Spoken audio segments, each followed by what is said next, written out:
আরে বিধর্মীরা আজ কত অত্যাচার করে, কোটি কোটি বিশ্বব্যাপী মুসলিমদের উপরে। আরে আল্লাহর বিধান চাই যে সংবিধান, আল্লাহর বিধান চাই যে সংবিধান, মুদের অন্তরে ঈমান হাতে নিয়ে পাক কোরআন নিশান, হাতে নিয়ে পাক কোরআন তুলব যাই নিশান, হাতে নিয়ে পাক কোরআন তুলব যাই নিশান।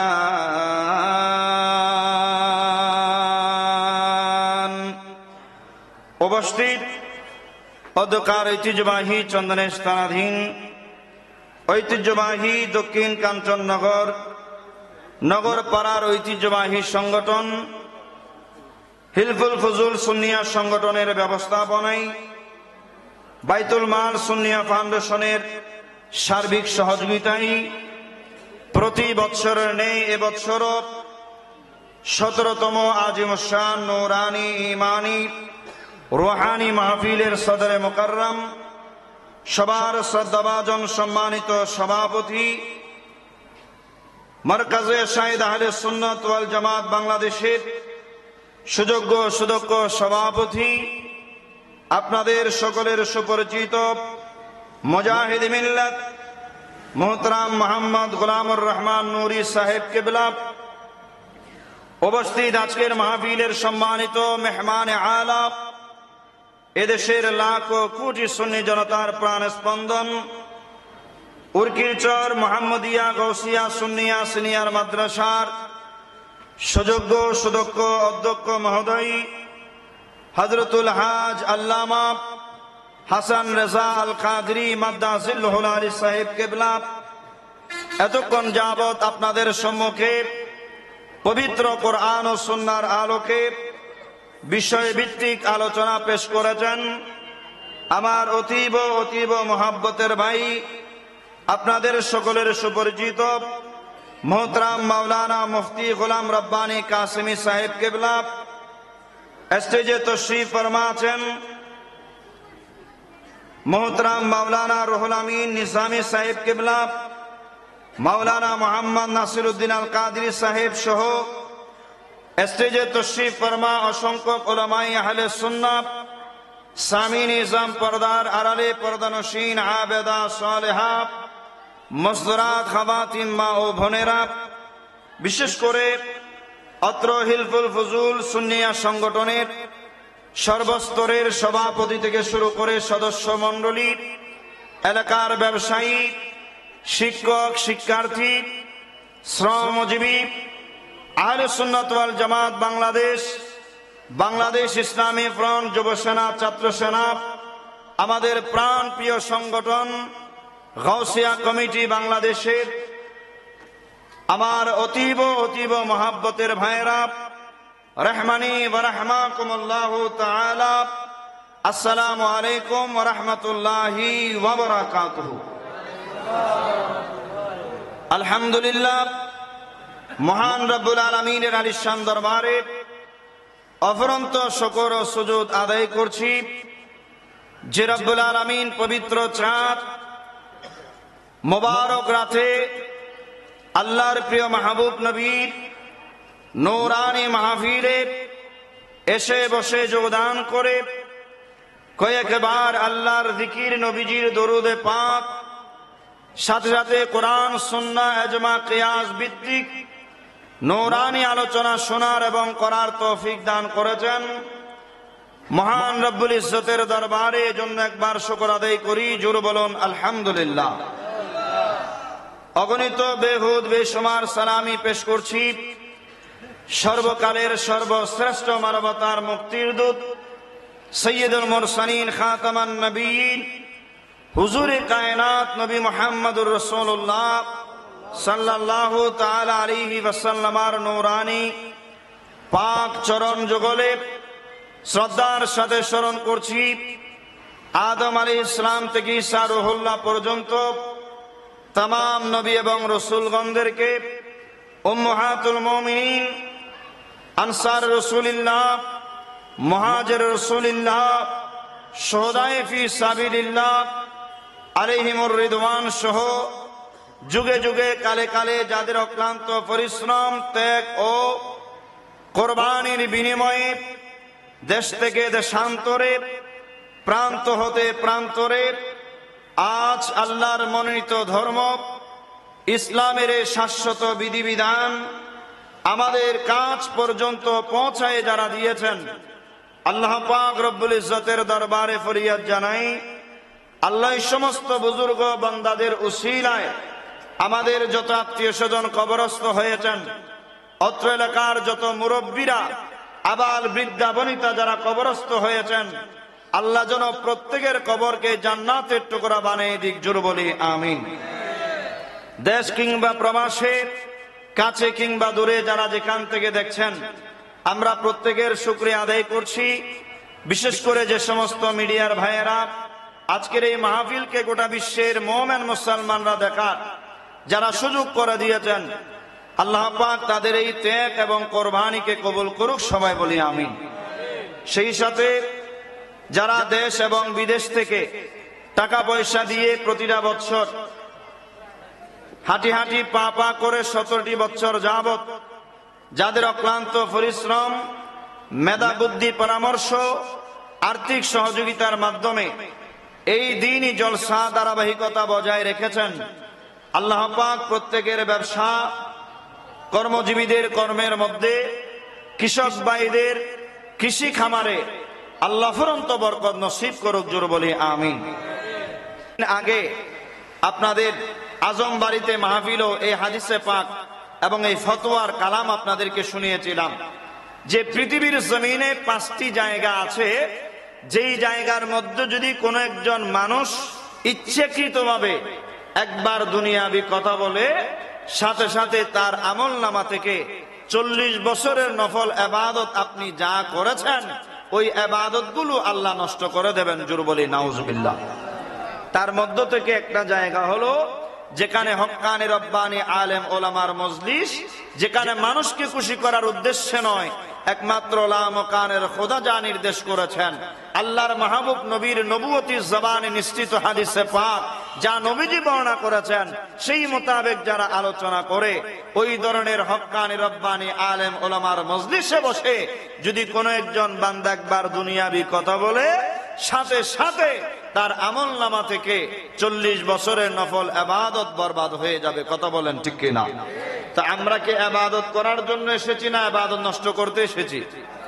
আমরা ইবাদতের উদ্দেশ্যে এসেছি। আলহামদুলিল্লাহ, আল্লাহ আমাদের শেষ পর্যন্ত পার্শ্বালাপ থেকে বিরত থেকে আজকের এই মাহফিল, ওয়াজ ও নসিহত শ্রবণ করে আমাদেরকে দৈনন্দিন জীবনে তা আমলে বাস্তবায়ন করার তৌফিক দিক, জোর বলে আমিন। একটু মোহাব্বতের আওয়াজ ও দরুদে পাক সালাতুন ইয়া রাসূলুল্লাহ।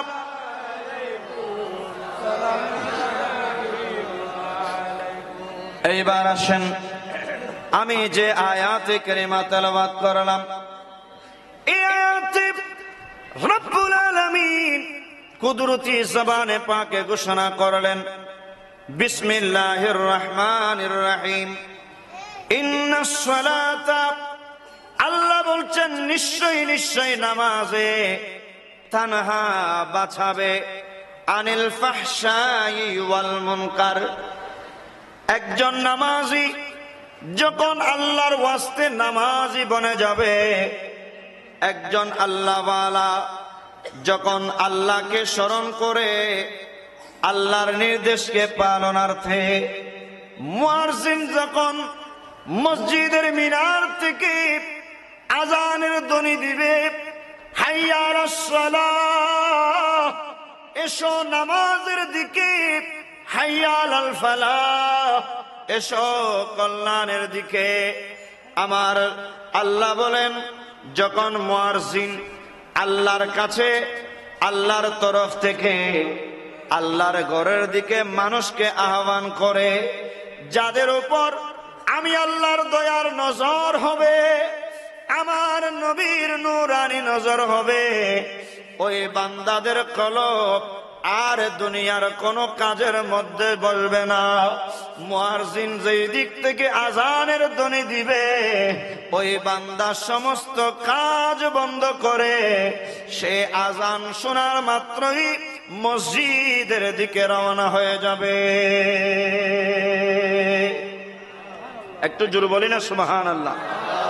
ভালো করে খেয়াল করুন, আমার নবী বলেন যারা আজান শুনে মসজিদে গিয়ে নামাজি বনে যাবে, এই নামাজ এমন একটা আমল, এমন একটা ইবাদত, আমার আল্লাহ নিজেই ঘোষণা দিয়েছেন যারা নামাজি বনে যাবে, যারা নামাজ পড়বে, যারা নামাজ কায়েম করবে, ওই সমস্ত বান্দাদের ব্যাপারে আমার আল্লাহ কুদরতি জবানে ঘোষণা দিয়েছেন তানহা আনিল ফাহশাই ওয়াল মুনকার, ওই মানুষকে সমস্ত প্রকারের অশ্লীলতা, সমস্ত প্রকারের খারাপ কাজ থেকে এই নামাজে বাঁচাবে।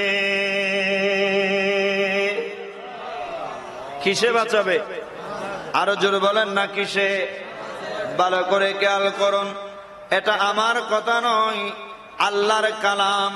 আল্লাহ বলছেন নিশ্চয়ই নিশ্চয়ই নামাজে যারা নামাজি হবে, ওই নামাজি বান্দাদেরকে সমস্ত প্রকারের অশ্লীল এবং খারাপ কাজ থেকে বাঁচাবে। তো এবার বলেন আল্লাহর কথা সত্য না মিথ্যা? আরো জোরে বলেন না বাবা, সত্য না মিথ্যা? তো আল্লাহ যেহেতু সত্য বলেছেন, আমরা দেখি অনেক ভাইয়েরা নামাজও পড়ে আবার সুদ লেনদেন করে, আসে না নাই? নামাজও পড়ে মানুষের জায়গা টেলে, আসে না নাই? নামাজও পড়ে দোকানের মধ্যে বসে সামনের দিকে নারীরা যখন হেঁটে যায় বারবার ওই নারীর দিকে কুদৃষ্টি দিয়ে দেখে, আসে না নাই? তো এবার বলেন আল্লাহ বলেছেন যারা নামাজ পড়বে ওই নামাজিদেরকে সমস্ত প্রকারের অশ্লীল এবং খারাপ কাজ থেকে বাঁচাবে। কিন্তু আপনি নামাজও পড়েন আবার সুদ খান, নামাজও পড়েন আবার ঘুষ লেনদেন করেন, নামাজও পড়েন বেগানা নারীর দিকে তাকান, নামাজও পড়েন কথায় কথায় মিথ্যা বলেন, নামাজও পড়েন আপনি ফিতনা ফাসাদ লাগায়ে দেন, নামাজও পড়েন আবার আপনি মিথ্যা সাক্ষ্য দেন। নামাজ পড়ার পর আবার আপনি কিভাবে খারাপ কাজ করলেন, এতে করে বোঝা যায় আল্লাহর কথা যদি সত্য হয়ে থাকে, আল্লাহর কোরআন যদি সত্য হয়ে থাকে, আপনি নামাজ পড়ার পরেও যখন আপনার আমল নামা থেকে খারাপ কাজগুলো আপনি ছাড়তে পারেন নাই, অপরাধ যখন আপনি ছাড়তে পারেন নাই, আপনি বুঝে যাবেন আপনার নামাজ এখনো পর্যন্ত আল্লাহর দরবারের নামাজ হিসেবে আদায় হয় না। ঠিক না বেঠিক? কারণ আল্লাহর কথা হচ্ছে যারা নামাজ পড়বে নিশ্চয়ই নিশ্চয়ই, এখানে আল্লাহ নুনে তাগিদ এনেছেন, নামাজ যারা পড়বে অবশ্যই অবশ্যই এই নামাজে আল্লাহ নামাজ পড়লে ওয়ালাদেরকে নিজে বাঁচাবেন কথা বলেন নাই, হাকিকতান বাঁচাবে আল্লাহ। তবে এখানে আল্লাহ বলেছেন নিশ্চয়ই নিশ্চয়ই নামাজে ওই নামাজিদেরকে বাঁচাবে। জোরে বলে সুবহানাল্লাহ। তাহলে নামাজ পড়ার পরেও আমি যদি সুদ খাই, নামাজ পড়ার পরেও আমি যদি পরের জায়গা টেলতে আমার মজা লাগে, তাহলে আমাকে বুঝতে হবে আমার নামাজ এখনো আল্লাহর দরবারের নামাজ। জোরে বলেন না হয়েছে? হয় নাই। কারণ আল্লাহর ফতোয়া, আল্লাহর ঘোষণা হচ্ছে নামাজ পড়লে আপনি খারাপ কাজ করতে পারবেন না, নামাজ পড়লে আপনি আর অশ্লীলতার মধ্যে থাকতে পারবেন না। তো হুজুর আমি দেখেছি আমার মহল্লার মধ্যে 5 ওয়াক্ত 5 বার আল্লাহর ঘরে সিজদা দেয়, আবার সে জায়গা ঠেলে বিভিন্ন অপরাধে লিপ্ত থাকে, তাহলে আপনি আমি প্রত্যেকে বুঝে যাব নামাজ পড়ার পরেও যিনি অপরাধে লিপ্ত থাকে ইনি আসলে আল্লাহর কাছে নামাজি নয়। আপনার আমার চোখে সে নামাজি, আসলে আল্লাহর দরবারে সে এখনো ফাজি রয়ে গেছে। ঠিক কিনা বলেন? আরো জোরে বলেন না ঠিক কিনা? কারণ কি? একবার খেয়াল করুন, নামাজের অনেক ওয়াজ শুনেছেন, অনেক আলোচনা শুনেছেন, হায়াতের বাজেট থাকলে আরো অনেক আলোচনা শুনবেন। জোরে বলি না ইনশাআল্লাহ? আর একটু জোরে বলেন ইনশাআল্লাহ। আরে নামাজ, রোজা, হজ, যাকাত, গোলাম যত করো আযাদ। নামাজ, রোজা, হজ, যাকাত, গোলাম যত করো আযাদ। ধনী গরিব নাই ভেদাভেদ, আরে ধনী গরিব নাই ভেদাভেদ।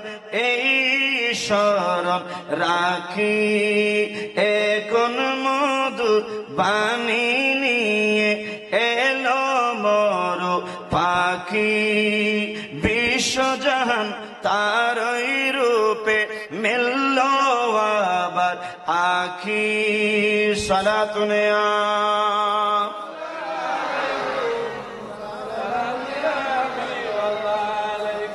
আর একটু জোরে বলেন আলহামদুলিল্লাহ। তাহলে খেয়াল করুন, যেহেতু বিষয় দিয়েছেন নামাজ, এই নামাজ কি, নামাজ কেন, নামাজের গুরুত্ব কতটুকু, আজকের মাহফিল থেকে অন্ততপক্ষে বুঝে যাবেন। ভালো করে খেয়াল করুন, আমি দুইটা সেক্টরে আলোচনা করব। একটা হলো একজন মুমিন নামাজি হলে তার কি ফায়দা রয়েছে, আরেকজন মুসলমান ঈমান আনার পরেও যিনি নামাজ আদায় করবে না ইনার শাস্তি আল্লাহর কাছে কতখানি, এগুলো আমাদের জানার দরকার আছে না নাই? আরো জোরে বলেন না আছে না?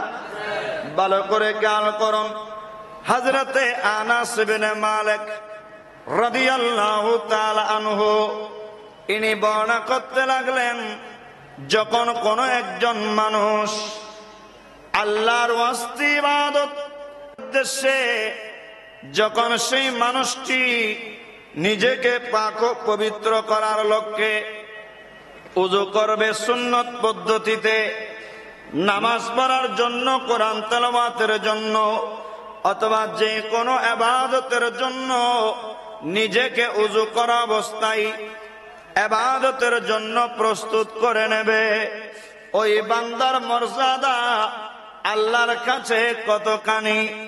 ভালো করে খেয়াল করুন, হযরত আনাস ইবনে মালিক আমার নবীর নবুয়তি জবানে পাকের হাদিস ইনি ঘোষণা করতে লাগলেন, ও বিশ্ববাসী শোনো শোনো, আমার দয়াল নবী নবুয়তি জবানে পাকে ঘোষণা দিয়েছেন, যখন কোন একজন নামাজি ওযু করে যাই নামাজ কিবলামুখী বিছায়ে, যখন সে তাকবীরে তাহরিমা আল্লাহু আকবার বলে কান পর্যন্ত হাত তুলে নাভির নিচে হাত বাঁধে, ওই মানুষটি একবার বলে শুধু আল্লাহু আকবার।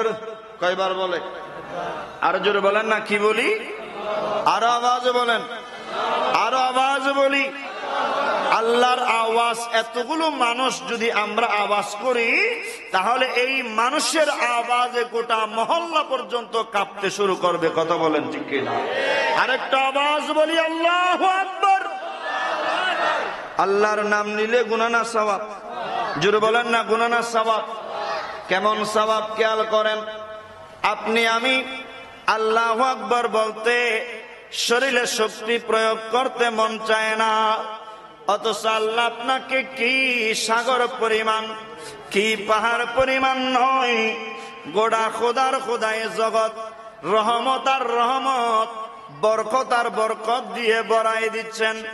একবার খেয়াল করুন, আমার নবী বলেন, ওগো আমার উম্মত শোনো, যখন তুমি একবার আল্লাহু আকবার বলে আল্লাহর কুদরতি সত্তার প্রশংসা করলে, আল্লাহ তুমি মহান, এই কথাটা বলার সাথে সাথে আল্লাহর কুদরতি অন্তর এমন ভাবে খুশি হয়ে যায়, আমার আল্লাহ ফেরেশতাদেরকে ডাক দিয়ে বলে, ও ফেরেশতারা আসো আসো, দেখো দেখো, যাদেরকে তোমরা সৃষ্টি করার বিরোধিতায় ছিলা, আজকে দেখো তারা কপালের চোখ দিয়ে আমি আল্লাহকে দেখে নেই, তারা মাথার কান দিয়ে আমি আল্লাহর কথাও শুনে নাই, এরপরও অদৃশ্য সত্তার প্রতি ঈমান এনে তারা জমিনে দাঁড়িয়ে দাঁড়িয়ে আল্লাহু আকবার আল্লাহু আকবার বলে বলে আজকে তারা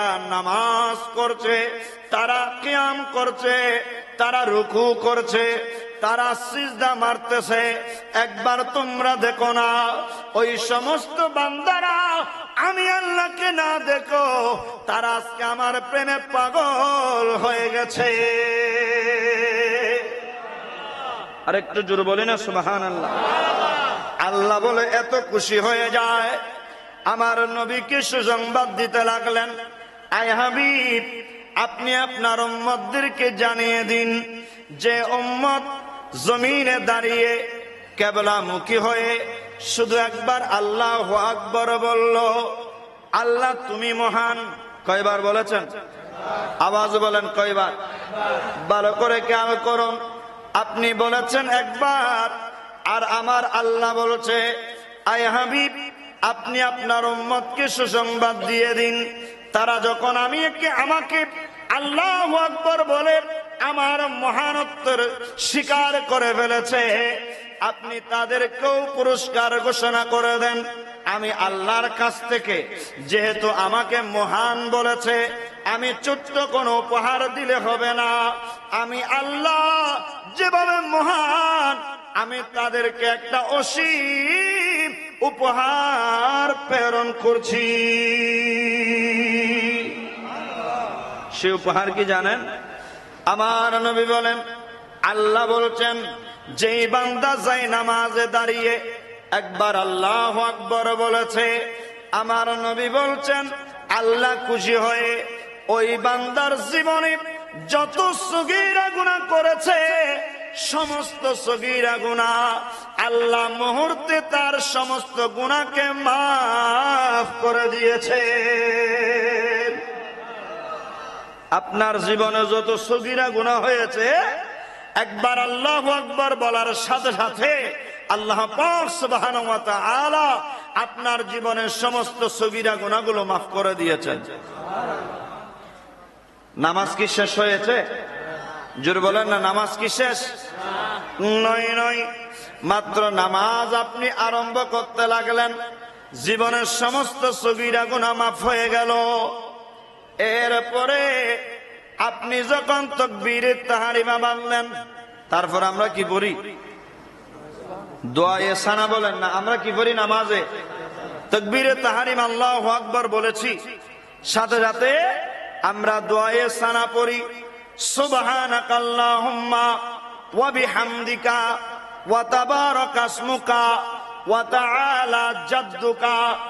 এইভাবে আপনি যখন দোয়ায়ে সানা পড়েন, সানার প্রথম শব্দ সুবহান, সুবহানাল্লাহ বলবেন না? সুবহান, পুত পবিত্র, পাক ও সাফ আল্লাহর সত্তার কত সুন্দরভাবে প্রশংসা করে দিলেন। আল্লাহর কাছে আপনার সানা এত পছন্দ হয়েছে, আমার নবী বলেন, ও আমার উম্মত শোনো শোনো, যখন তোমরা নামাজে দাঁড়িয়ে সুবহান বলে মহান কায়নাতের মহান স্রষ্টাকে ডাক দাও, আল্লাহ সাথে সাথে তোমাদের জন্য একটা পুরস্কারের ঘোষণা দিয়েছেন। বলে, সেটা কি জানোনি? আমার নবী বলেন, ও আমার বান্দা শোনো শোনো, ও আমার উম্মতরা শোনো শোনো, আমি আল্লাহ এমন ভাবে খুশি হয়েছি যেহেতু তুমি আমার পবিত্রতার প্রশংসা করেছো, আর আমি আল্লাহ তোমাকে অপবিত্র রাখতে পারবো না। যে বান্দা নামাজের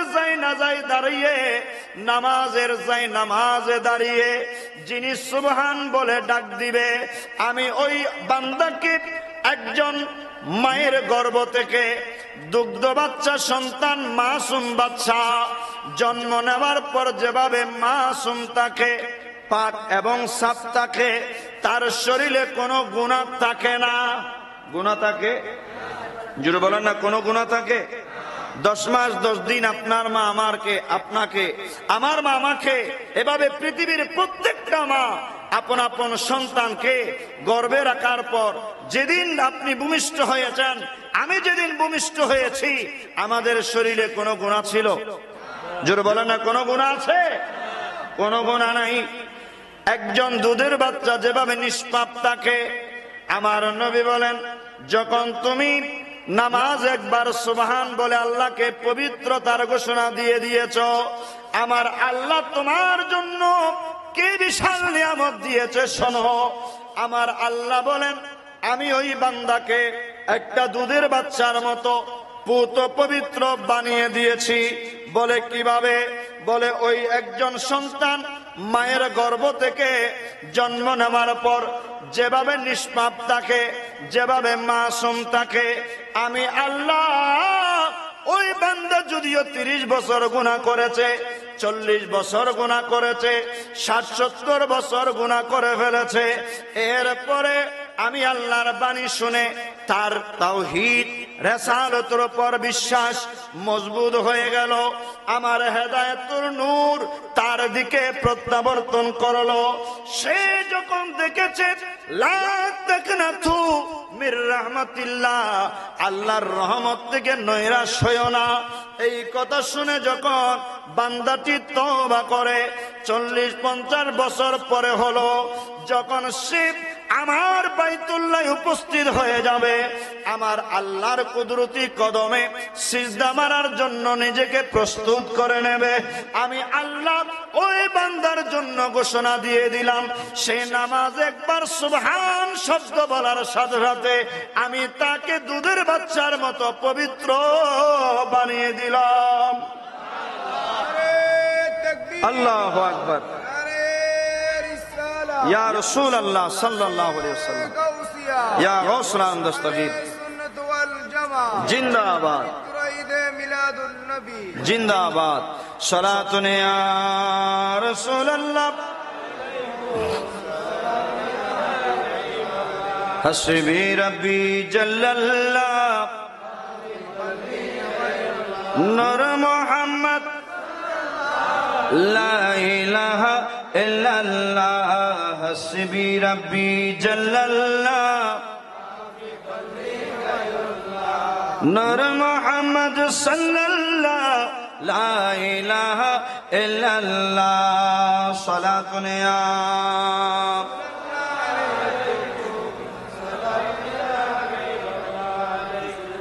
ভালো করে খেয়াল করুন আমার ভাইয়ের, আমি কি বোঝাতে চেয়েছিলাম?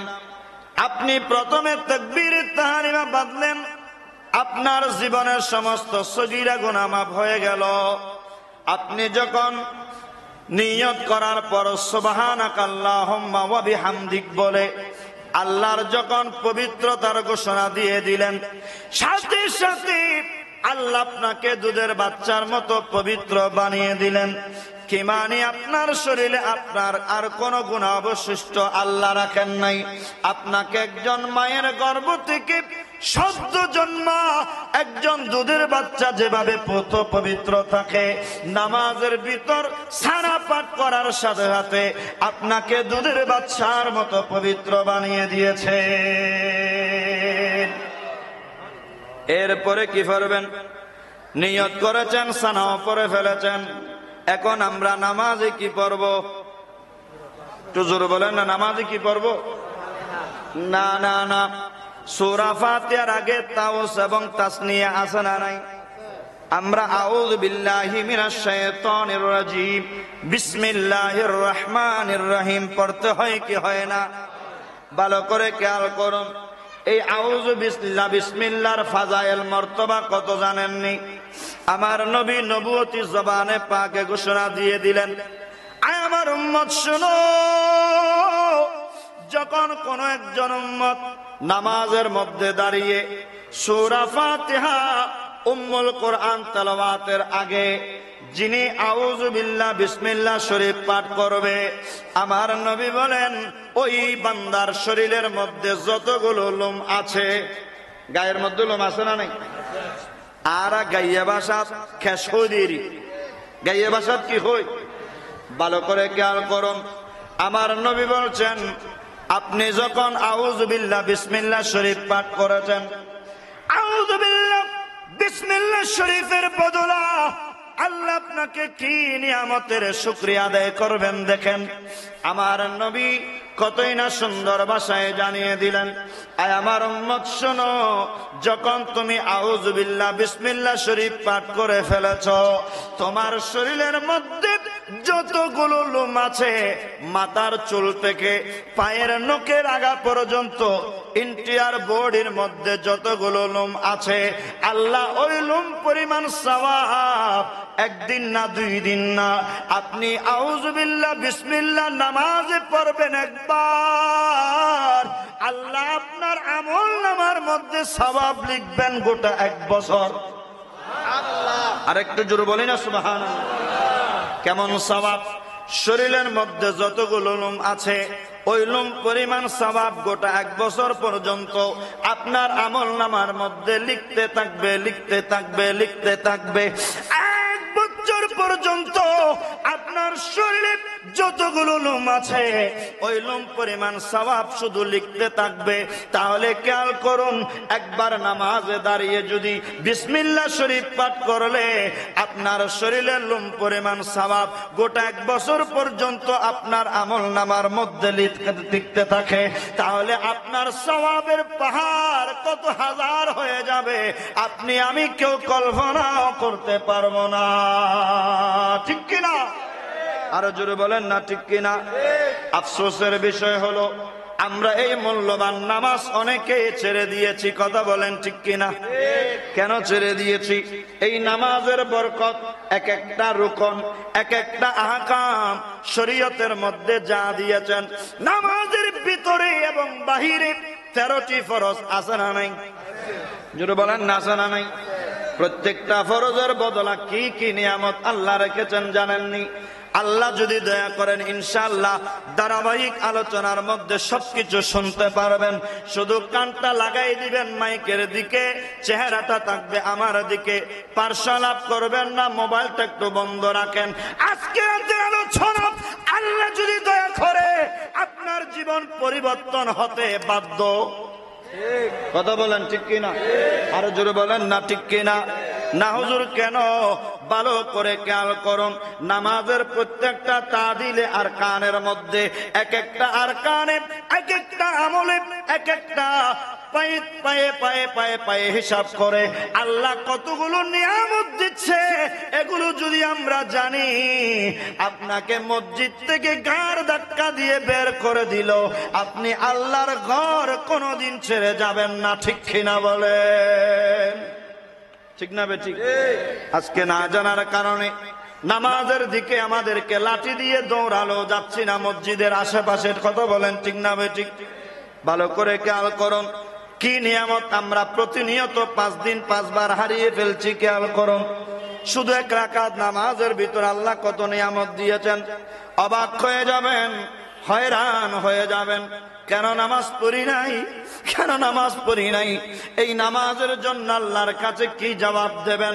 এই আক্ষেপে, এই চিন্তায় আপনার একটা রাত আর ঘুম হবে না। কথা বলেন ঠিক না বেঠি?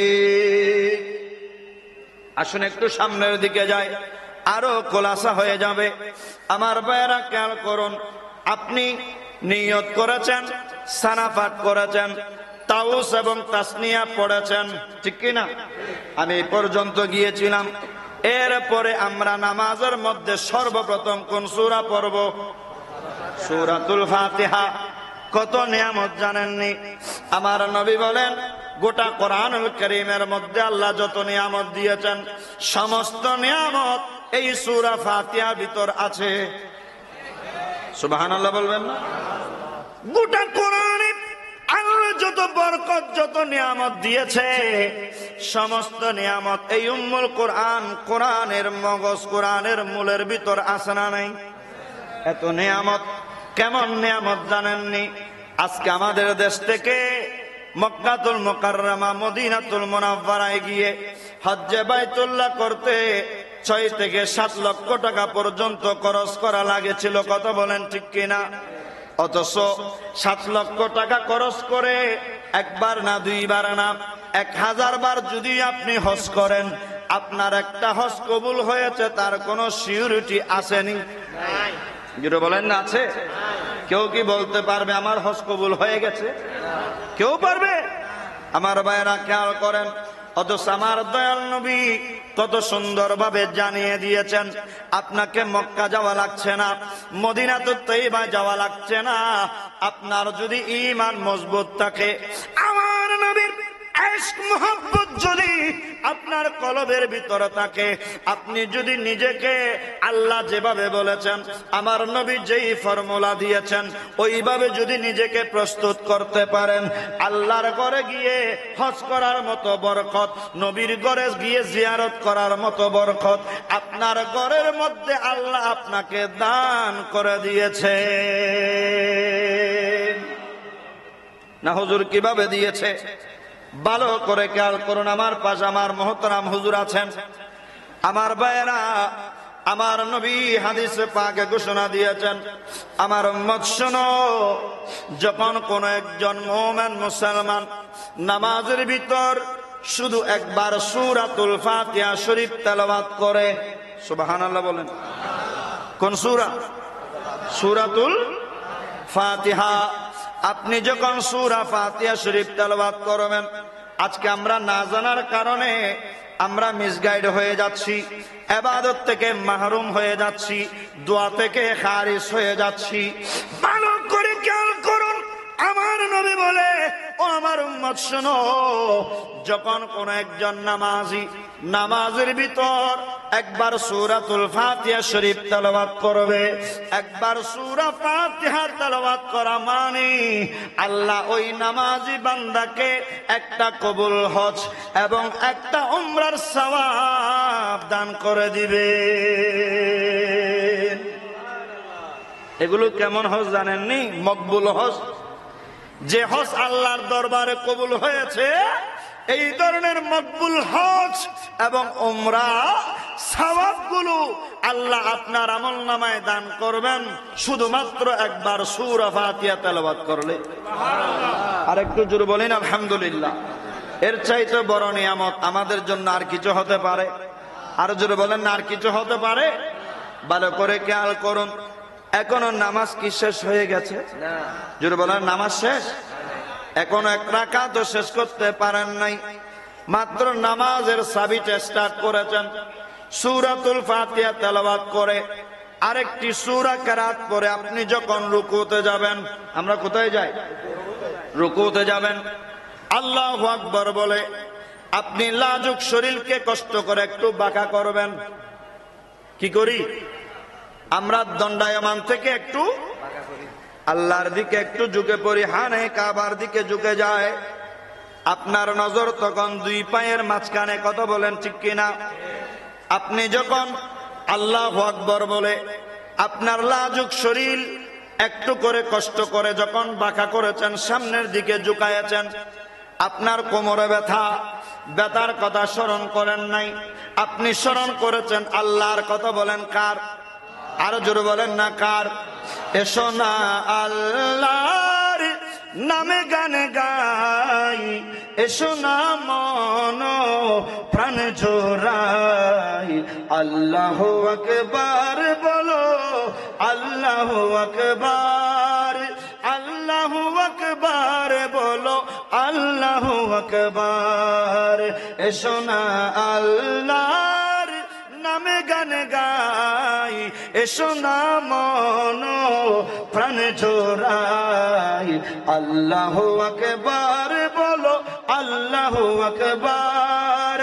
আল্লাহু আকবার, বলো আল্লাহু আকবার। সালাতুন ইয়া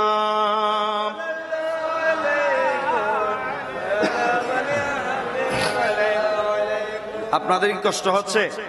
বুঝতে অসুবিধা হয়? ভালো করে খেয়াল করুন, আমি কি বোঝাতে চেয়েছিলাম? আপনার কষ্ট করে একটু সোজা শরীরটাকে বাঁকা করেছেন। আল্লাহু আকবার বলে আপনি আপনার শরীরকে একটু করে কষ্ট অনুভব করেছেন, ব্যথার কথা স্মরণ করেন নাই, আল্লাহর নির্দেশকে মেনেছেন। কোমরের ব্যথা ভুলে গেছেন, মেরুদণ্ডের ব্যথা ভুলে গেছেন, হাতের ব্যথা, গাড়ের ব্যথার কথা ভুলে গেছেন। এক আল্লাহ, লা শরীক আল্লাহ। আল্লাহ বলেন লাম ইয়ালিদ ওয়া লাম ইউলাদ, আমি কারো কাছ থেকে জন্মগ্রহণ করি নাই, আমি কাউকে জন্ম দিই নাই। কথা বলেন ঠিক কিনা? সেই লা শরীক আল্লাহর দিকে আপনি যখন ঝুঁকে পড়েছেন, আপনার জন্য কি নিয়ামত জানেননি? সুবহানাল্লাহ বলেন। আরেকটা আওয়াজ বলি, আমার ভাইরা খেয়াল করেন, একবার সুবহানাল্লাহ বলেছেন কত ফায়দা। জমিন থেকে আসমান পর্যন্ত গোটা পৃথিবীতে যত খালি জায়গা আছে, একবার সুবহানাল্লাহ বলার সাথে সাথে আল্লাহ সওয়াবে সওয়াবে গোটা পৃথিবী ভরপুর করে দিয়েছে। এর চাইতে বড় নিয়ামত আর কিছু হবে? জোরে বলেন না, আর কিছু হবে? ভালো করে খেয়াল করুন, আসুন একটু সামনের দিকে যায়। অনেক লম্বা হাদিস, আমি একটু তাড়াতাড়ি করে বলতেছি, যেহেতু বিষয় দিয়েছেন দুইটা, আমি একটা বিষয়ের মধ্যে কোনো ঢুকতে পারি নাই। ভালো করে খেয়াল করবেন, এদিক সেদিক তাকাবেন না। বারংবার বলেছি, এটা অত্যন্ত গুরুত্বপূর্ণ হাদিস। এটা যদি নিজের দিমাগে ঢুকাতে পারেন, মাইন্ডের মধ্যে তাকে যদি সেট আপ করতে পারেন, হাইয়া আলাস সালাহ বলে বলে আপনাকে আর মসজিদে ডাকতে হবে না।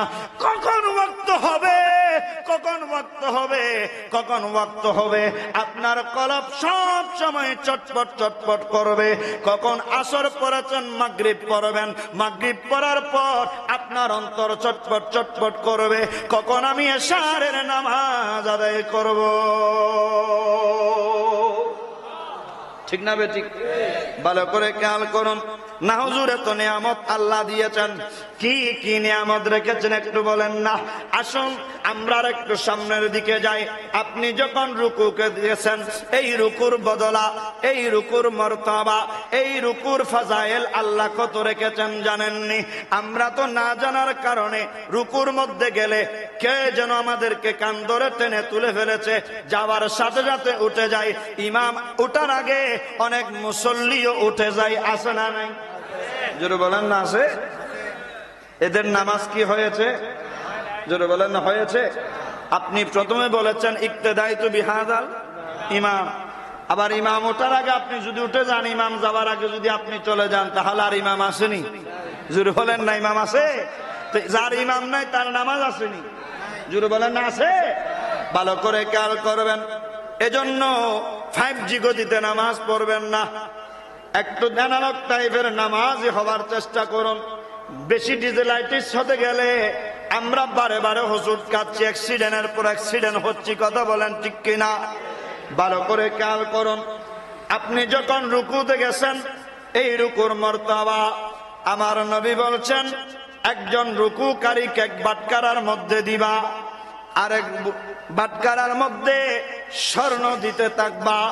বলে দিতে দিতে দিতে দিতে দিতে দিতে ওই মুসল্লির শরীরের ওজন পরিমাণ স্বর্ণ দিবা।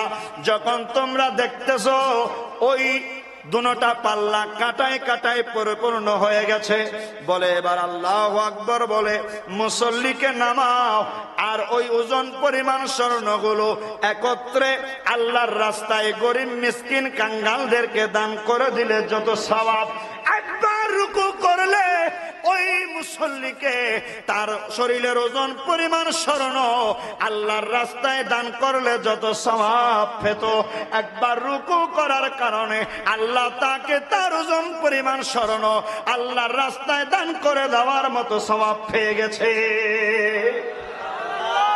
আর একটু জোরে বলি না সুবহানাল্লাহ। একজন মানুষের শরীরের ওজন কত কেজি হবে বাবা? আমি 72 কেজি। ডায়াবেটিস হবার পর একটু কমে গেছি আর কি, আগে আরো বেশি ছিলাম। তাহলে আমারটা বাদ দেন, এই যে সামনে বসা নন্না নন্না এই বাচ্চারা, এদেরকেও যদি ওজন দেন মিনিমাম 12 থেকে 15 কেজি হবে না? আচ্ছা, 1 কেজি স্বর্ণের দাম কত লক্ষ কোটি টাকা হবে?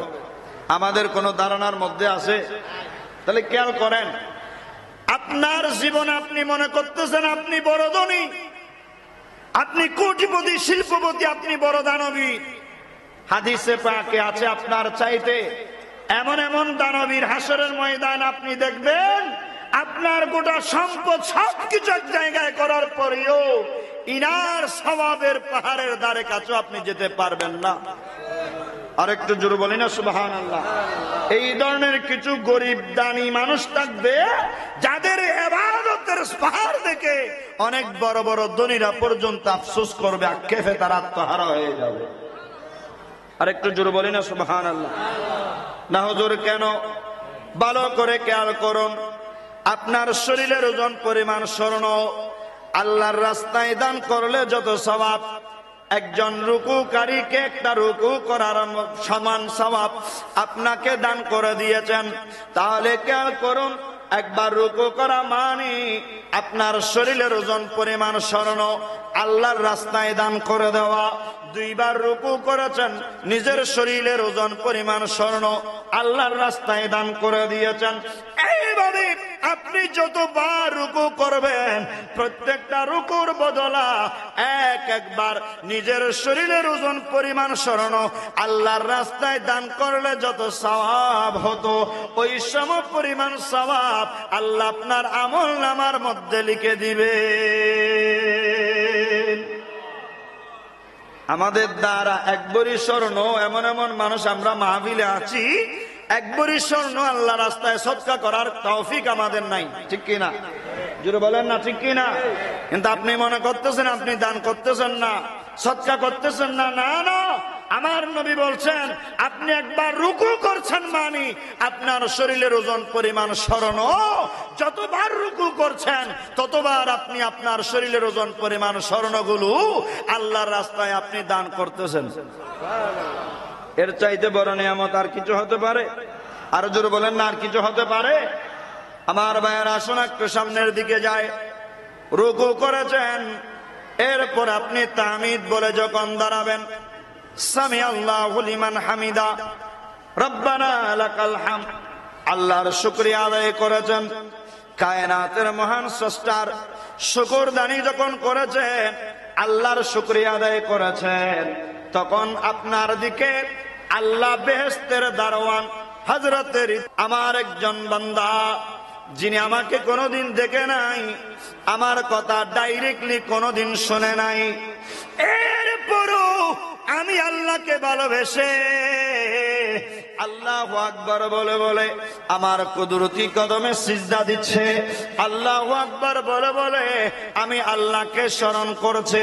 তার গোটা জীবন চাইলে সে আমার দরবারে না এসে থাকতে পারতো, চাইলে সে নামাজ না পড়ে থাকতে পারতো, চাইলে সে দান খায়রাত না করে থাকতে পারতো, কিন্তু আল্লাহ এমন ভাবে দয়া করেছেন ওই বান্দাকে।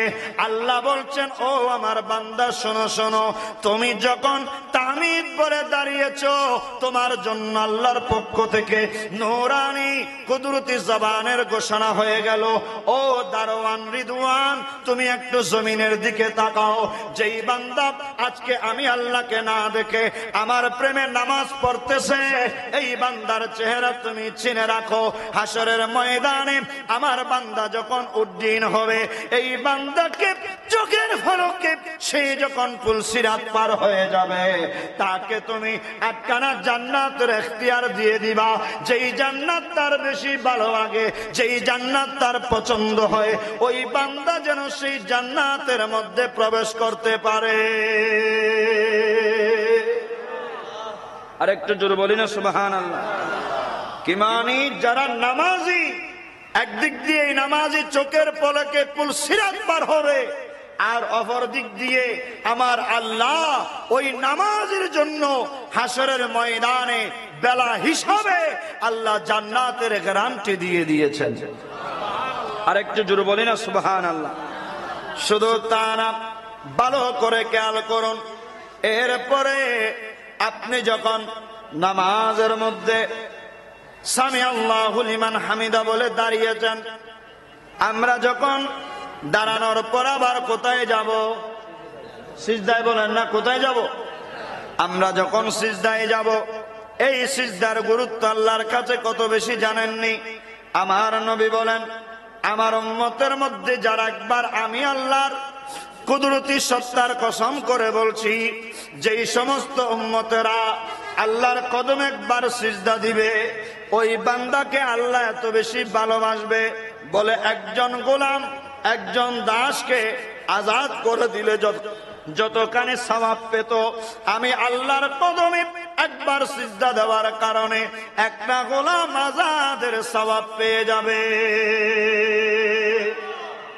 আর একটু জোরে বলি না সুবহানাল্লাহ। কি মানে? আপনি একবার সিজদা দিচ্ছেন, একটা সিজদার বদলা আল্লাহ আপনাকে একটা গোলাম আজাদের সওয়াব দান করে দিয়েছেন। জোরে বলি সুবহানাল্লাহ। আর একটু জোরে বলেন আলহামদুলিল্লাহ। সালাতুন ইয়া রাসূলুল্লাহ,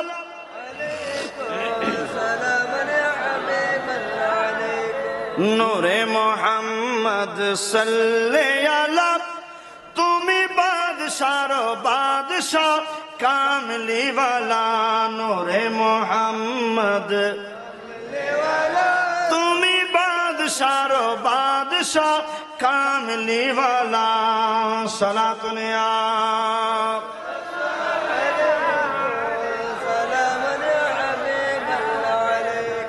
নামাজ শেষ হয়েছে?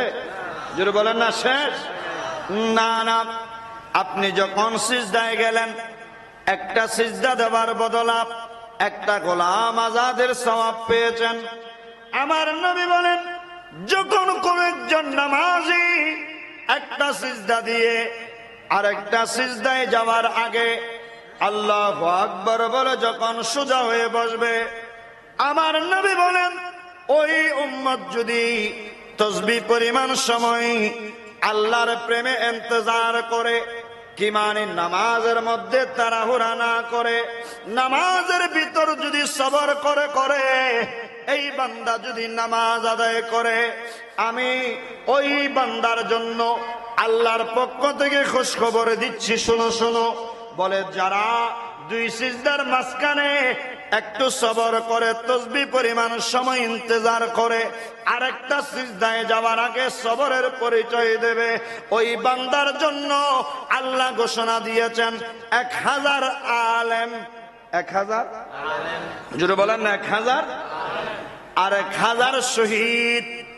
কি মানি? যারা আলেম মানি আমার মতো এভাবে দুর্বল নয়, আলেম মানি সাধারণ কোন আলেম নয়, যারা মুহাক্কিক মুদাক্কিক বুজুর্গ আলেম, যাদের কথা আলেমানা, যাদের চালচলন বেশভূষা আল্লাহ ওয়ালা, নবী ওয়ালা, গৌস ওয়ালা, আল্লাহর আউলিয়া ইকরামদেরকে যারা ফলো করে জগৎ বিখ্যাত আলেম হিসেবে আল্লাহর কাছে যারা সমাদৃত হয়েছে, ওই সমস্ত আলেম 1000 আলেম, এবং যারা 1000 বার জিহাদের ময়দানে গিয়ে আল্লাহর রাস্তায় শহীদ হয়ে গেছে, আমার নবী বলেন ওই ধরনের 1000 শহীদ, 1000 আলেম, তারা ইন্টিয়ার হায়াতে যত ইবাদত করেছেন, সুবহানাল্লাহ, 1000 আলেম, 1000 শহীদ, গোটা জীবনভর তারা যত ইবাদত করেছে,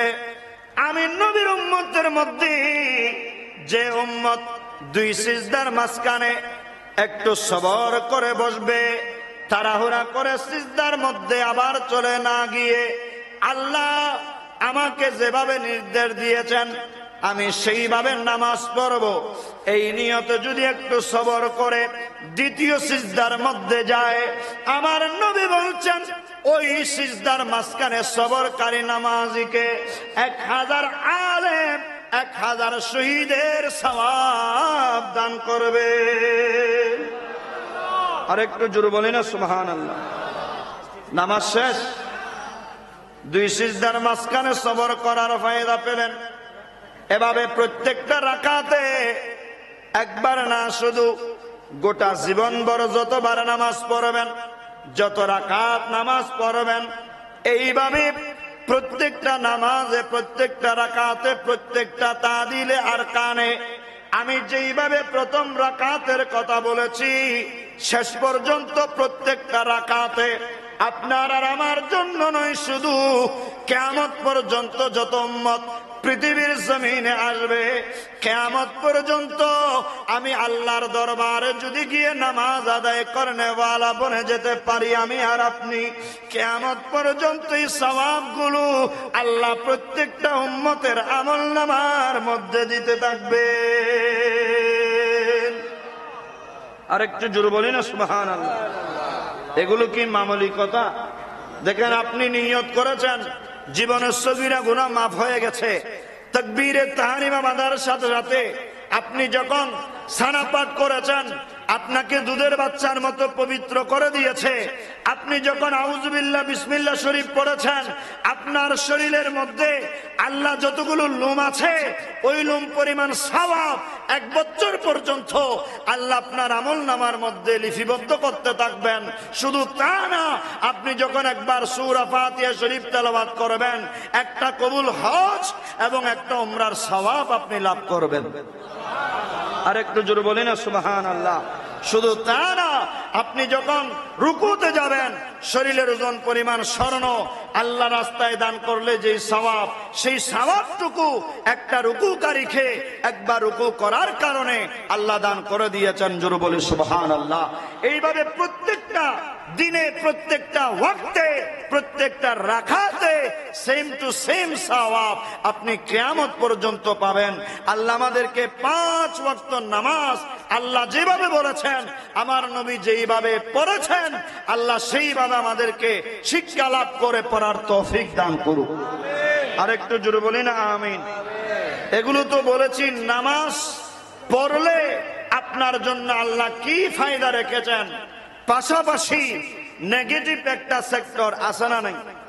আরো জোরে বলেন না, আছে না নাই? যারা নামাজ পড়ে না, নামাজ যারা ছেড়ে দিয়েছেন, নামাজের মধ্যে যাদের গাফলতি আছে, এদের ব্যাপারে এর চাইতে কঠোর ও কঠিন আল্লাহর মাহবুব নবী আমাদের জন্য ঘোষণা করেছেন। একটু জোরে বলি না নাউজুবিল্লাহ। আছে না নাই? যেমন ধরেন, হযরতে আল্লাহর মাহবুব নবীর পক্ষ থেকে আমার নবীর সাহাবী ঘোষণা করতে লাগলেন, আল্লাহর নবীকে বলতে শুনেছি, আয় আমার উম্মতেরা, তোমরা খ্রিস্টান এবং নাসারাদেরকে সালাম দিও না। খ্রিস্টান এবং নাসারাদেরকে সালাম দিও না। হযরতে সাদ্দাদ রাদিয়াল্লাহু তাআলা আনহু ইনি দাঁড়িয়ে গেলেন। ইনি দাঁড়িয়ে নবীজিকে সালাম আরজ করলেন, ইয়া রাসূলুল্লাহ, ইয়া হাবিবাল্লাহ, ওগো নবী, আপনি বলছেন খ্রিস্টান এবং নাসারাদেরকে সালাম না দেওয়ার জন্য, তো আমরা খ্রিস্টান এবং নাসারা কিভাবে চিনব? কারণ আমাদের কপালে, আমাদের বডিতে কারো লেখা নাই আমি কাফের, আমি খ্রিস্টান, আমি ইহুদি, আমি মুসলিম, আমি হিন্দু, আমি বৌদ্ধ, আমি খ্রিস্টান, এভাবে কারো কপালে লেখা নাই। ইয়া রাসূলুল্লাহ, আমরা যদি না চিনি, ভুলবশত সালাম দেওয়া যাবে, যেহেতু আপনি বলেছেন যিনি আগে দেখবে তিনি সালাম দিবে, সালাম দেনেওয়ালা বড়। এজন্য আমরা প্রত্যেকে আপনি নবী থেকে শিখে শিখে যাদেরকে দেখি তাদেরকে সালাম দিই। ইয়া রাসূলুল্লাহ, আমরা শুনেছি সালাম দিলে মহব্বত বাড়ে, সালাম দিলে অন্তরের মধ্যে কষ্ট থাকলে যাতনাগুলো মুছে যায়, বন্ধু বন্ধুত্বের মধ্যে আরো গভীর সম্পর্ক তৈরি হয়। এজন্য আমরা সবাইকে সালাম দিই। আপনার হাদিস মোতাবেক, আপনার নির্দেশ মোতাবেক আমরা খ্রিস্টান এবং নাসারাদেরকে যদি সালাম না দিই, তাহলে আগে তো আমাদেরকে চিনতে হবে। আপনি আমাদেরকে একটু সহযোগিতা করুন, আমরা খ্রিস্টান এবং নাসারা কিভাবে চিনব? না চিনলে ভুল হবে কিনা? জুড়ে বলেন না, ভুল হবে না? এজন্য হযরতে সাদ্দাদ জিজ্ঞেস করার সাথে সাথে আমার নবী বলেছেন, আয় আমার উম্মত শোনো শোনো, আমি তোমাদেরকে খ্রিস্টান এবং নাসারা চেনার একটা সহজ আয়না শিখাই দিচ্ছি, দেখাই দিচ্ছি। তোমরা দেখবে যখন মসজিদ থেকে মুয়াজ্জিন আযান দিবে, তখন তোমার আশেপাশে যারা মুমিন মুসলমান, আশেপাশে যারা মুমিন মুসলমান, তোমরা দেখতে পাবে ওই সমস্ত মুমিন মুসলমানরা আযান শোনা মাত্র কাজকর্ম বন্ধ করে দিবে। প্রথমে আযানের জবাব দেবে, এরপরে নামাজের প্রস্তুতি নিয়ে সে মসজিদ যেই দিকে ওই দিকে রওনা হয়ে যাবে। ইয়া রাসূলুল্লাহ, এটা তো আমরা সবাই করি। বলছে, ও সাদ্দাত শোনো শোনো, তখন তোমরা দেখতে পাবা যাদের অন্তরের ঈমান দুর্বল, যারা খ্রিস্টান এবং নাসারা, যারা কাফের এবং মুশরিক, এরা আযানের দ্বার ধরবে না। আযান শুনবে তাদের কান দিয়ে, আযানের জবাব দেবে না। আযান শুনবে, মসজিদের দিকে যাবে না। ওগো সাদ্দাত, তুমি চিনে রাখবা, যারা আযান দেওয়ার পর মসজিদে চলে যায়, এরা আমি নবীর খাঁটি উম্মত, এরা আমি নবীর আশিক। এরা তুমি সাদ্দাতের মতো, এরা হযরত সিদ্দিক আকবরের মতো, এরা ফারুক আজমের মতো, এরা ওসমান গনি যুন্নুরাইনের মতো, এরা বেলায়েতি সম্রাট শের খুদা আলী মুর্তজার মতো। এরা মর্দে মুজাহিদ হবে, যুদ্ধের ময়দানে গেল এরা কোনদিন নামাজ ছাড়বে না। আর যারা খ্রিস্টান এবং নাসারা হয়ে যাবে, এরা আযান দেওয়ার পর আযানের জবাব দেবে না, ওয়াক্ত মোতাবেক নামাজও পড়বে না। আমি নবীর উম্মতের মধ্যে যারা আযান শুনল, আযানের জবাব দিল না, নামাজের সময় মসজিদে গেল না, আমি নবী তোমাদেরকে জানিয়ে দিচ্ছি, শোনো শোনো, আমি নবীর উম্মতের মধ্যে এরাই হলো খ্রিস্টান এবং নাসারা। আর একটু জোরে বলি না নাউজুবিল্লাহ। কি মানে? বেনামাজিদেরকে আমার নবী খ্রিস্টান এবং নাসারাদের সাথে তুলনা দিয়েছেন। একটু জোরে বলি না নাউজুবিল্লাহ। আর এক হাদিস আরো কঠোর ভাবে বলেছেন, বলছে মুসলমান এবং কাফেরের মধ্যে পার্থক্য হচ্ছে এটাই যে মুমিন মুসলমান হলে সে নামাজ আদায় করবে, আর কাফের হলে সে নামাজ আদায় করবে না। একটু জোরে বলি না নাউজুবিল্লাহ। তবে এই হাদিসের ব্যাখ্যায় হযরতে মোল্লা আলী কারি আলাইহির রাহমা, ইমাম আযম আবু হানিফা রাদিয়াল্লাহু তাআলা আনহুর ফতোয়া মোতাবেক ইনি আমাদেরকে বিশ্লেষণ করে বুঝাই দিয়েছেন, যারা নামাজকে ইনকার করে এরা কাফের হবে, নামাজ না পড়লে তারা কাফের হবে না, বলকে তারা আমি আল্লাহর নবীর মুহাব্বতের বান্দাদের যে কাতার, সেই কাতারের মধ্যে তারা শামিল হতে পারবে না। আল্লাহর কাছে দোয়া করো তারা যেন সিদ্দিক আকবরের মতো, ফারুক আজমের মতো তারা যেন নামাজি হয়ে যায়। একটু জোরে বলি সুবহানাল্লাহ, একটু জোরে বলিন আলহামদুলিল্লাহ। আল্লাহ আমাদের সবাইকে নামাজি বানার তৌফিক দান করুক। আর একটু আওয়াজ বলি আমিন। শুধু এটা না, আর আশ্চর্য হয়ে যাবেন, হযরত ইমাম গাজ্জালী আলাইহির রাহমা ইনার দাকায়েকুল আকবরের মধ্যে ইনি নামাজের ফাজাইল এবং বেনামাজের শাস্তি আলোচনা করতে গিয়ে প্রায় অনেকগুলো হাদিসে পাক এনেছেন। ইনি এক কথায় বলতে বলতে বলতে বলতে এমন ভাবে বলে দিয়েছেন যে আমার নবী বলেছেন, একজন বেনামাজি একজন চোরের চেয়ে নিকৃষ্ট। নাউজুবিল্লাহ বলবেন না? দুনিয়ার যারা মাল চুরি করে আমরা তাদেরকে কি বলি? একজন মানুষ যদি আমার পকেট থেকে মোবাইলটা নিয়ে যায়, তাকে কি আমরা দুলাভাই বলবো? জোরে বলেন না, কি বলবে? পকেট মার বলেন না, কি মার? পকেট মার। আর আগে এবার তো গিরে খাড়া, কি খাড়া? ভালো করে খেয়াল করুন, যারা দুনিয়াবি মাল চুরি করে তাদের সমাজের পরিস্থিতি বড় নাজুক, তাদেরকে চোর বলে, তাদের সাথে কেউ সম্পর্ক করে? জোরে বলেন না, করে? না না না না, ভালো করে খেয়াল করুন, একজন বেনামাজি আমার নবী বলেছেন চোরের চেয়ে নিকৃষ্ট।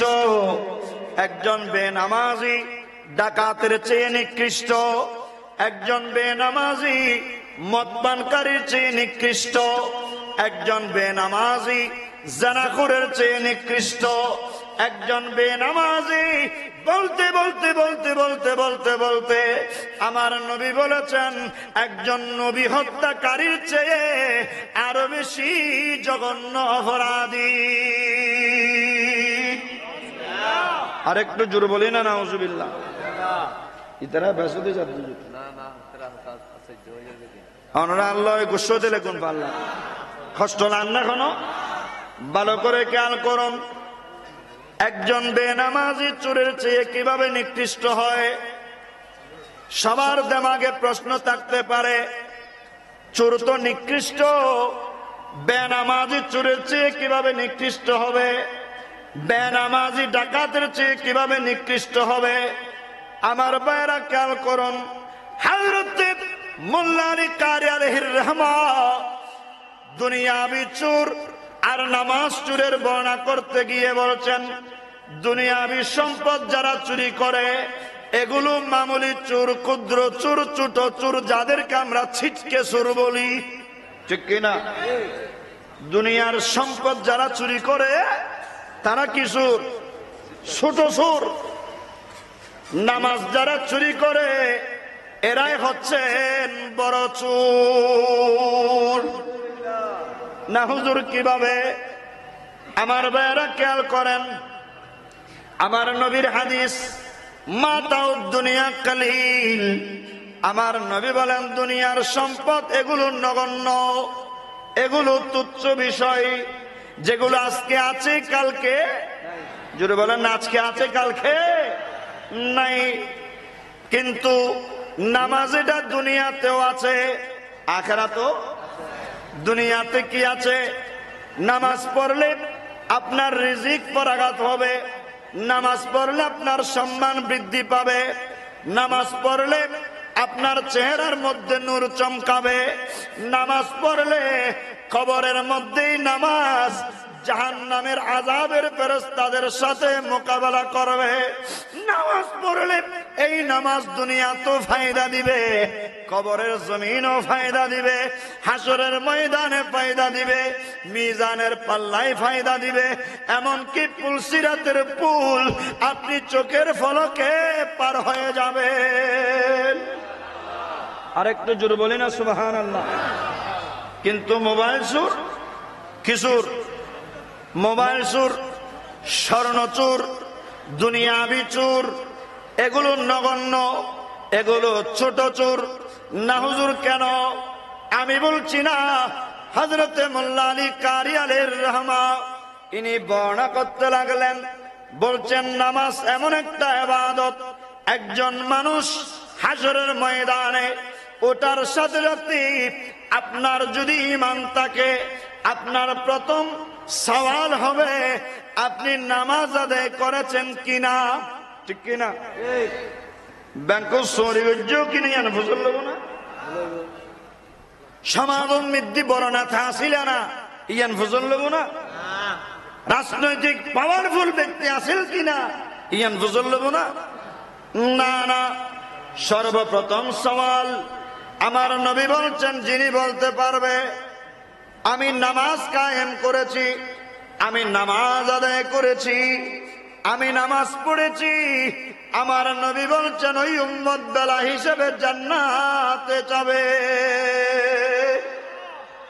নামাজের বেলায় ইমানদার হলে তার জন্য আর কোনো সওয়াল, জোরে বলেন না আলহামদুলিল্লাহ। তার যা হবার কবরের জিন্দেগিতে হয়ে যাবে, হাসরের ময়দান থেকে নামাজই জান্নাতে, আলহামদুলিল্লাহ বলেন। কিন্তু দুনিয়াবি চোরের চাইতে নামাজ চোর বড় কেন? আমার নবীর হাদিস বলছে, দুই রাকাত ফজরের নামাজের সুন্নতের গুরুত্ব কত জানোনি? গোটা দুনিয়ার জমিনে যত সম্পদ আছে, দুনিয়ার জমিনে আমরা তো কয়েকজন জায়গা থাকলে তাকে আমরা জমিদার বলি, কয়েকটা কারখানা থাকলে আমরা ইন্ডাস্ট্রিজের মালিক বলি, কয়েকটা এভাবে কলকারখানা থাকলে আমরা তাদের পিছনে লেগে থাকি, সেই অমুক তমুক কত ধরনের তাকে আমরা পদবি দিয়ে লকব দিয়ে তাকে লকবের উপর ডুবাই রাখি, কথা বলেন ঠিক কিনা? কিন্তু আমার ভাইয়েরা, এই দুনিয়ার সম্পদ একজন দুইজনের না, গোটা পৃথিবীতে যত সম্পদ আছে সব কিছু যদি এক পাল্লায় দেন, আর ফজরের 2 রাকাত সুন্নত যদি আরেক পাল্লায় দেন, আমার নবী বলছেন গোটা দুনিয়ার সমস্ত সম্পদের চাইতে ফজরের 2 রাকাত সুন্নতের পাল্লা কোটি গুণ ভারী হবে। আর একটু জোর বলি না সুবহানাল্লাহ। তাহলে যেই 2 রাকাতের সমান গোটা পৃথিবীর সম্পদ নয়, তাহলে সেই নামাজ চোর বড় না ছোট? আরো জোর বলেন না, বড় না ছোট? এজন্য বড় চোর হচ্ছে কিছু নামাজ চোর, যারা ইবাদত চুরি করে এরা সবচাইতে বড় চোর।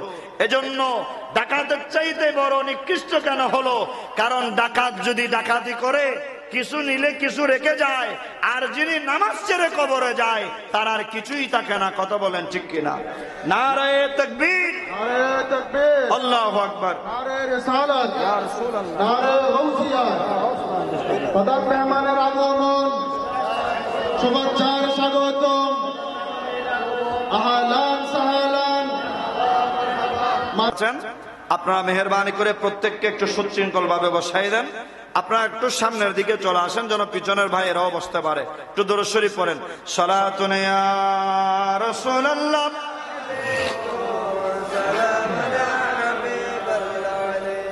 আরেকটু আওয়াজ বলি আলহামদুলিল্লাহ। আপনাদের কি কষ্ট হচ্ছে?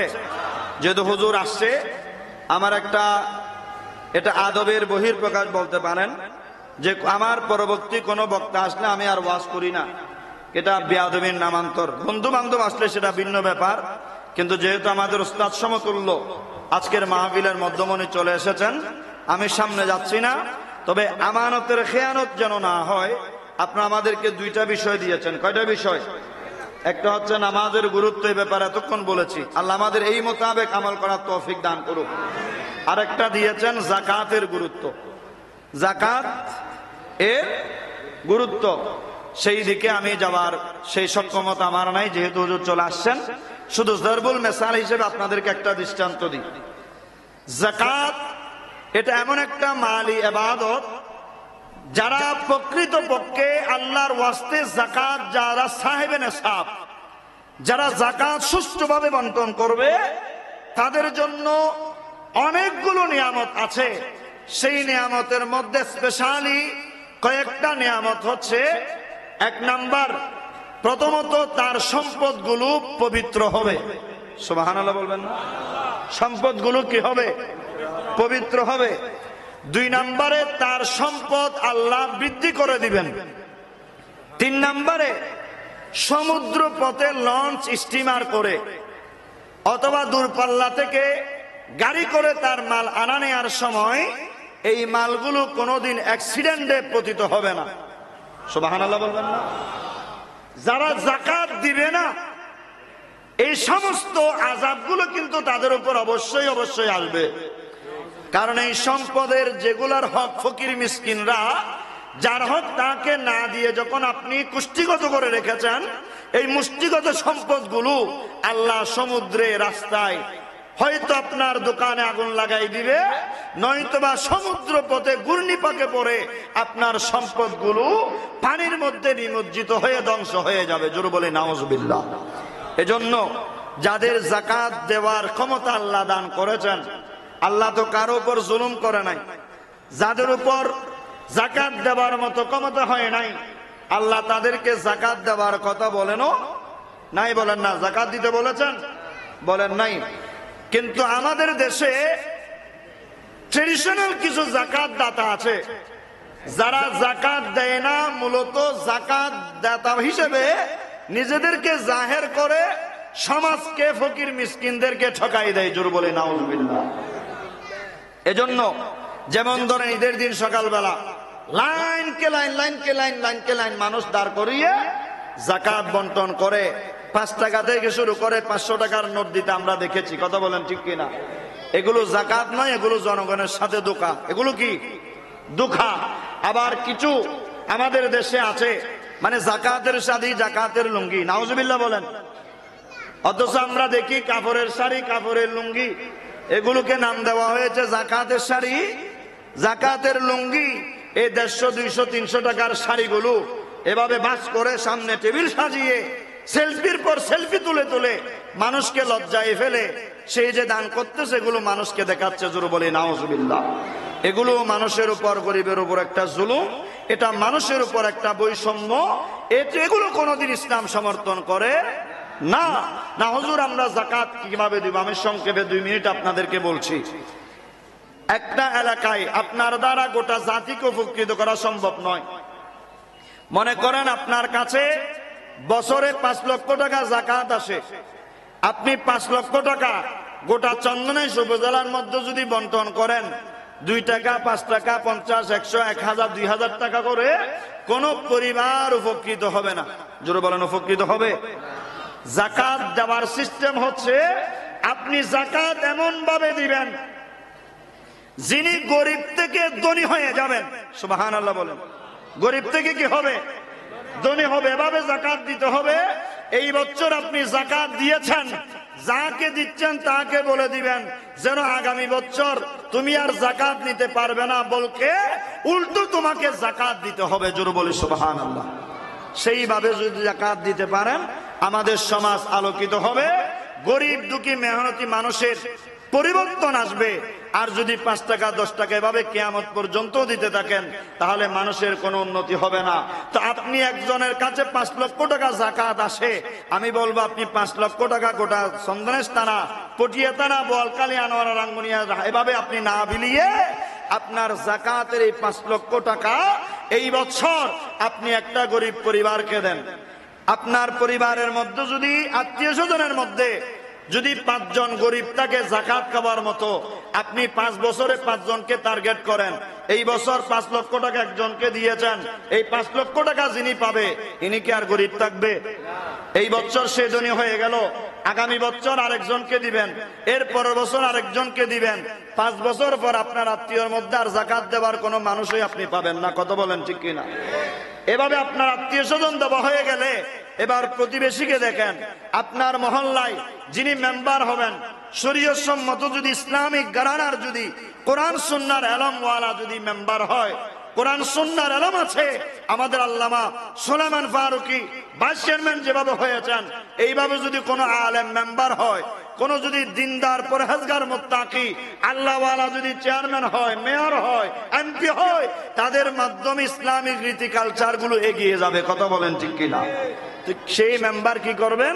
ওই মেম্বার একটা লিস্ট করবেন, এই এলাকার মধ্যে 100টি ঘর আছে মনে করেন, 100টি ঘরের মধ্যে যাকাত নেওয়ার মতো মানুষ আছে 100টি, যাকাত দিতে পারে এই ধরনের মানুষ আছে 20 জন। এই 20 জন মানুষের যদি 5 লক্ষ টাকা করে যদি যাকাত আসে, বছরে 1 কোটি টাকার যাকাত জমা হয়। কথা বলেন ঠিক কিনা? তো এই 1 কোটি টাকার যাকাত গুলো আপনি গোটা বাংলাদেশে না বিলিয়ে, আপনার নেতা আপনার পিছনে কে স্লোগান দেয়, আপনার পিছনে কে আপনাকে বাহাবা দেয়, এগুলো দেখে দেখে 500 টাকা ঈদের বোনাস বলে বলে আপনি নেতাদেরকে দিয়ে খুশি না করে, আমি বলবো আপনার এলাকার 100টি ঘরের মধ্যে যারা গরিব পরিবার আছে, এদেরকে টার্গেট করে মেম্বারকে নিয়ে বৈঠক করেন, মহল্লার ইমামকে নিয়ে বৈঠক করেন যে হুজুর, আমরা ইসলামিক রেওয়াজ অনুযায়ী যাকাত দিব, আমাদের পরিবারকে আমরা কিভাবে স্বাচ্ছন্দ্য বোধে আনবো, আমাদের পরিবারকে কিভাবে সচ্ছলতা ফিরিয়ে আনবো, সমাজকে কিভাবে দরিদ্রতা বিমোচনে সেই যাকাত আমার নবী ভূমিকা রেখেছেন, সিদ্দিক আকবর ভূমিকা রেখেছেন, ফারুক আজম ভূমিকা রেখেছেন, এই ভূমিকা আমরা কিভাবে রাখতে পারি। তখন আমাদের মুহতারাম হুজুর একটা ফর্মুলা দিবে, যে বলবে 1 কোটি টাকাকে আপনি ভাগ করে এই বছর 5 লক্ষ টাকা করে আপনি 20 জনকে দেন, আগামী বছর আর 20 জনকে দেন, এর পরের বছর আর 20 জনকে দেন। 5 বছর পরে দেখবেন আপনার এলাকায় আর একজনও যাকাত নেওয়ার মতো মানুষ নাই। যেটা বলেন না থাকবে। এইভাবে যদি যাকাত দেন, খোদার কসম, আমার নবীর দেওয়া সুন্নাহ মোতাবেক আপনি যদি যাকাত দেন, দেশের মধ্যে একজন গরিব অবশিষ্ট থাকবে না। আর যে সিস্টেমে এখন যাকাত দিচ্ছেন, এভাবে কিয়ামত পর্যন্ত দিলেও গরিবের কোনো উন্নতি হবে? জোরে বলেন না হবে? এজন্য আল্লাহ পাক সুবহানাহু ওয়া তাআলা আমাদের প্রত্যেককে সুষ্ঠু সুন্দর মার্জিত ভাবে আমাদের দিন ইসলামের কৃষ্টি কালচার গুলোকে ডেভেলপমেন্টে এনে আমাদের সমাজকে আলোকিত করার তৌফিক দান করুক। আর একটু জোরে বলি না আমিন। শেষ কথার এক কথা, আমার ভাইয়েরা, বর্তমানে দেশের মধ্যে যে পরিবেশ সৃষ্টি হয়েছে, কেউ মাইজবান্ডারি বলে একদিকে, কেউ তো ইরশাদ মুরিদ বলে একদিকে, কেউ জাহাঙ্গীরিয়া দরবার বলে একদিকে, কেউ জোহাদিয়া বলে একদিকে, তাকার সময় আর জোরে বলেন না আছে? পীর যার যার, সুন্নিয়ত সবার। আমরা সুন্নিরা অতীতেও এক ছিলাম, এখনো এক আছি। হাসরের ময়দানও আমরা রাসূল পাক, সিদ্দিক আকবর, ফারুক আজমের সাথে থাকতে চাই, ঠিক কিনা? আল্লাহ, একদিক দিয়ে রাজনৈতিক প্রতিহিংসা, অপর দিক দিয়ে ধর্মীয় দাঙ্গা লাগার আভাস আমরা দেখতে পাচ্ছি, কথা বলেন ঠিক কিনা? আমরা দেখেছি যখন করোনাকালীন সময়ে, যেই সময় হিন্দু ভাইদের যখন ইন্তেকাল হয়েছে, তারা যখন মৃত্যুবরণ করেছে, তাদের সে ব্রাহ্মণ এসে তাদের সৎকার কাজ করে নাই। আমাদের গৌসিয়া কমিটির ভাইয়েরা, আমাদের ভাইস চেয়ারম্যান সুলাইমান ফারুকীর নেতৃত্বে মানবিক টিম এসে ওই হিন্দু ভাইদের সৎকার কাজ করেছেন, কথা বলেন ঠিক কিনা? আমাদের চন্দ্র এসে লাগানো। আজকে একজন কুলাঙ্গার ফেসবুকে দেখেছি, আমার নবীর মানহানিমূলক সে একটা স্ট্যাটাস দিয়েছে, আমার নবী বিবাহিত, নাউজুবিল্লাহ। এগুলো বলতে আমাদের দ্বিধাবোধ হয় যে আমার নবীর প্রাণপ্রিয় বিবি আমাদের আম্মা জান মা খাদিজাতুল কুবরা বিবাহ সম্পর্কে খারাপ একটা কুরুচিপূর্ণ মন্তব্য করেছে, কথা বলেন ঠিক কিনা? অথচ তার জানা উচিত, কিছুদিন আগে হাটহাজারীতে কি পরিবারের 7 জন, এই মোহাম্মদপুর দুবাবাড়ি বাড়ির 7 জন মানুষ সিএনজিতে অ্যাক্সিডেন্ট করে হাটহাজারী ফটিকছড়ি যাওয়ার পথে একই পরিবারের 7 জন দুনিয়া থেকে পর্দা করেছেন, কথা বলেন ঠিক কিনা? এই যারা মারা গেছেন তাদের প্রত্যেককে কাঁধে নিয়েছেন আমাদের আল্লামা সুলাইমান ফারুকী। আমাদের গৌসিয়া কমিটির মানবিক টিম গিয়ে এই হিন্দু ভাইদেরকে তো বলে নাই ধর্মীয় আপনার অনুশাসনে এসে এরা হিন্দু, এদেরকে ছোঁয়া যাবে না, এরা হিন্দু, এদেরকে ধরা যাবে না, এই কথাগুলো কিন্তু বলেন নাই, কথা বলেন ঠিক কিনা? বরঞ্চ আমরা দেখেছি একজন আলেম নায়েব রাসূল হওয়ার কারণে ইনি তাদেরকে সুন্দরভাবে নিজের হাতে ধরেছেন, এমনকি হিন্দু ওই মরা ডেড বডিগুলো নিজের কাঁধের উপর তুলে নিয়েছেন, কথা বলেন ঠিক কিনা?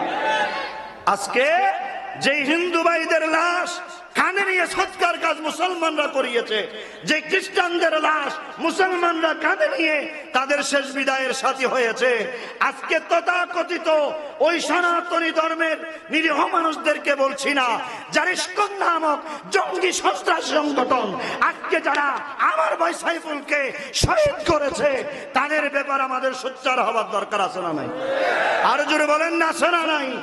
আমরা তাদেরকে দায়িত্বহীন ভাষায় উচ্চ আওয়াজে বলতে চাই, আমাদের দেশ 92% মুসলমানদের দেশ, তাদেরকে মারা লাগবে না।